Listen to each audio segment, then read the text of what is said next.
Welcome to SAK ACADEMY. இன்றைக்கி நம்ம media ஃபைல்ஸை எப்படி HTML கொண்டு வரது, அதாவது இதுவரையும் நம்ம இமேஜஸ் எப்படி கொண்டு வரது அப்படின்றத பற்றி பார்த்துருந்தோம். இமேஜஸ் எப்படி இன்சர்ட் பண்ணுறது ஒரு வெப்பேஜில் அப்படின்றத பற்றி பார்த்துருந்தோம். இப்போ வீடியோ ஃபைல்ஸ், ஆடியோ ஃபைல்ஸ், அப்புறம் யூடியூப் வீடியோ இதெல்லாம் எப்படி எம்பர்ட் பண்ணலாம் அப்படின்றத இன்றைக்கான வீடியோவில் நம்ம பார்க்கலாம். ஃபஸ்ட்டு வீடியோ ஃபைலை எம்பர்ட் பண்ணோம் அப்படின்னா நம்ம அந்த வீடியோ அப்படின்ற டேகை நம்ம யூஸ் பண்ணோம். இப்போ நான் வீடியோ டேகை ஓப்பன் பண்ணி க்ளோஸ் பண்ணியிருக்கேன். அண்ட் ஆல்சோ நம்ம எப்படி இமேஜஸ் தனியாக இமேஜஸ் அப்படின்ற ஃபோல்டரில் இமேஜஸ் ஃபுல்லாக செக்ரிகேட் பண்ணி வச்சோமோ, மீடியா அதாவது வீடியோ, ஆடியோ இந்த மாதிரி ஃபைல்ஸையும் தனியாக நான் என்ன பண்ணியிருக்கேன் அப்படின்னா மீடியான்னு ஒரு ஃபோல்டர் க்ரியேட் பண்ணி அதுக்குள்ளே நான் வீடியோவையும் ஆடியோவையும் வச்சுருக்கேன்.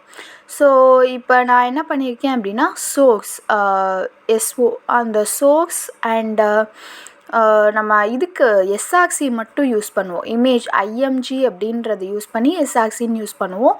இதுக்கு இந்த மாதிரி சோர்ஸ் அப்படின்னு கொடுத்து SRC ஆட்ரிபியூட் கொடுத்து நம்ம அதுக்குள்ளே நம்ம வீடியோ ஃபைலுக்கான பாத் மென்ஷன் பண்ணுறோம். Images /media and ho.mp4 mp4 அப்படின்றது அதோட டைப்பு.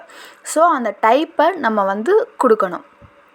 எப்படி நம்ம .jpg அப்படின்றது நம்ம கரெக்டாக கொடுக்கணுமோ இதில் டைப்புன்றதை நம்ம தனியாகவே மென்ஷன் பண்ணோம். பிகாஸ் mp4 மட்டும் இல்லை, இன்னும் நிறைய ஃபார்மேட்ஸ் இருக்குது.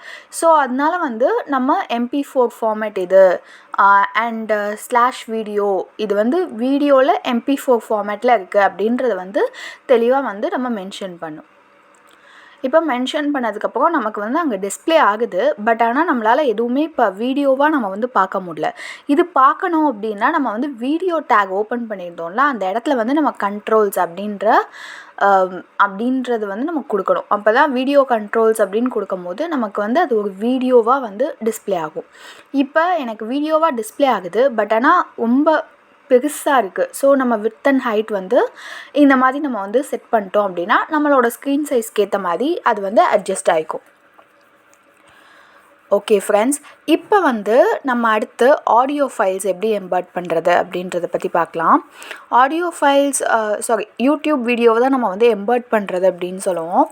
ஆடியோ ஃபைல்ஸ் எப்படி ஒரு வெப்பேஜில் இன்சர்ட் பண்ணுறது அப்படின்னா சேம் தான். இதில் வீடியோன்றதுக்கு பதிலாக நம்ம ஆடியோ அப்படின்றது யூஸ் பண்ண போகிறோம்.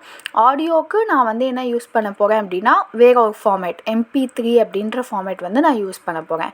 ஸோ இப்போ எனக்கு இது ரொம்ப லென்த்தியான நேமாக இருக்குது, ஆன் த ராக்ஸ் அப்படின்றது ஸோ நான் இதை நான் மென்ஷன் பண்ணும்போது எனக்கு ஏதாவது ஸ்பெல்லிங் மிஸ்டேக் அந்த மாதிரி வரதுக்கு சான்சஸ் இருக்குது. ஸோ இந்த நேமை நான் மாற்றிக்கிறேன். இப்போதைக்கு டம்மிக்கு நான் இந்த நேமை மாற்றிக்கிறேன். அண்ட் இப்போ நீங்கள் ஸ்க்ரீனில் பார்த்தீங்கன்னா தெரியும் உங்களுக்கு, நான் அந்த வீடியோ ப்ளே ஆகிறது இதெல்லாம் உங்களால் நல்லாவே பார்க்க முடியும். அண்ட் அந்த 3 டாட்ஸ் அந்த வீடியோக்கான கண்ட்ரோல்ஸ் எல்லாமே அதை ஸ்டாப் பண்ணுறது அண்ட் டவுன்லோட் பண்ணுறது எல்லா ஆப்ஷன்ஸுமே அதில் இருக்கும் வீடியோ கண்ட்ரோல்ஸ் நம்ம யூஸ் பண்ணும் போது. இப்போ ஆடியோவுக்கு அதே மாதிரி நான் நேம் சேஞ்ச் பண்ணிவிட்டு ஆடியோ அப்படின்னு சொல்லிட்டு நம்ம இதே அந்த நேமே யூஸ் பண்ணி செய்யலாம். நமக்கு நம்ம பாத் மென்ஷன் பண்ணும் போதே சம்டைம்ஸ் அந்த ஆடியோ ஃபைலையும் அப்படியே சஜஷனில் காமிக்கும் போது நமக்கு ஸ்பெல்லிங் மிஸ்டேக்ஸ் எதுவும் வராது. பட் இப்போ எனக்கு அது காமிக்கல. ஸோ அதனால் நான் அந்த ஆன் த ராக்ஸ் அப்படின்றத நான் ரீநேம் பண்ணிட்டு என்னோடய கம்ஃபர்டபுள்னஸ்க்காக நான் ஆடியோ அப்படின்னு சேஞ்ச் பண்ணிட்டு audio.mp3 அப்படின்னு நான் கொடுத்துக்கிறேன். ஸோ எனக்கு அது அழகாக லோட் ஆகிடும்.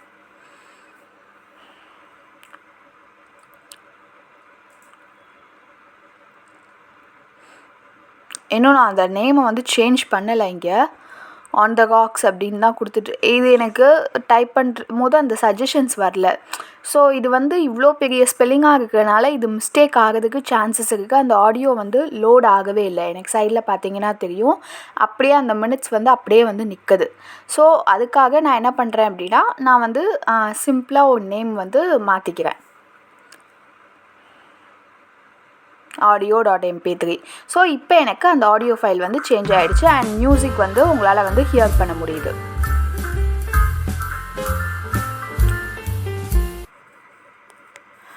ஓகே, நெக்ஸ்ட்டு வந்து யூடியூப் வீடியோ நம்ம வந்து எம்பர்ட் பண்ணோம் அப்படின்னா ஒன்றும் இல்லை, நம்ம வந்து எந்த வீடியோ வந்து இப்போ மோஸ்ட்லி வந்து வீடியோ ஃபைல்ஸ் வந்து கொடுக்குறோம் அப்படின்னா நிறைய வீடியோ ஃபைல்ஸ் லோட் பண்ணும்போது நம்ம வெப்பேஜ் வந்து ஸ்லோ ஆகிறதுக்கு சான்சஸ் இருக்குது. ஸோ அதனால் நம்ம என்ன பண்ணலாம் அப்படின்னா யூடியூப் வீடியோஸ் தான் வந்து எம்பர்ட் பண்ணி யூஸ் பண்ணும்போது நமக்கு அந்தளவுக்கு வந்து லேகிங் இருக்காது. ஸோ இப்போ நான் வந்து என் சேனலோட யூடியூப் வீடியோ ஒன்று வந்து நான் உள்ளே வந்து எம்பர்ட் பண்ண போகிறேன். ஸோ இப்போ நான் வந்து அதை வந்து ஜஸ்ட் அந்த ஷேர் அப்படின்ற பட்டன் கொடுக்கும் போது இப்போ நான் காமிச்ச மாதிரி ஐஃப்ரேம் அப்படின்னு சொல்லி அந்த கோட் காமிக்கும். ஸோ ஐஃப்ரேம் மூலயமா தான் நம்ம வந்து எம்பர்ட் பண்ண முடியும். ஸோ இதுதான் வந்து ஹெச்டிஎம்எல்ல நம்ம இப்படி பண்ணுறது தான் வந்து ஃபார்மேட்டு. ஸோ இது யூடியூப்க்குன்னு தனியாக வேறு எந்த கோடும் இல்லை, நம்ம இப்படி தான் வந்து பண்ண முடியும். ஓகே ஃப்ரெண்ட்ஸ், இந்த வீடியோ உங்களுக்கு யூஸ்ஃபுல்லாக இருக்கும்னு நினைக்கிறேன். தேங்க்யூ. லைக் பண்ணுங்கள், ஷேர் பண்ணுங்கள், சப்ஸ்கிரைப்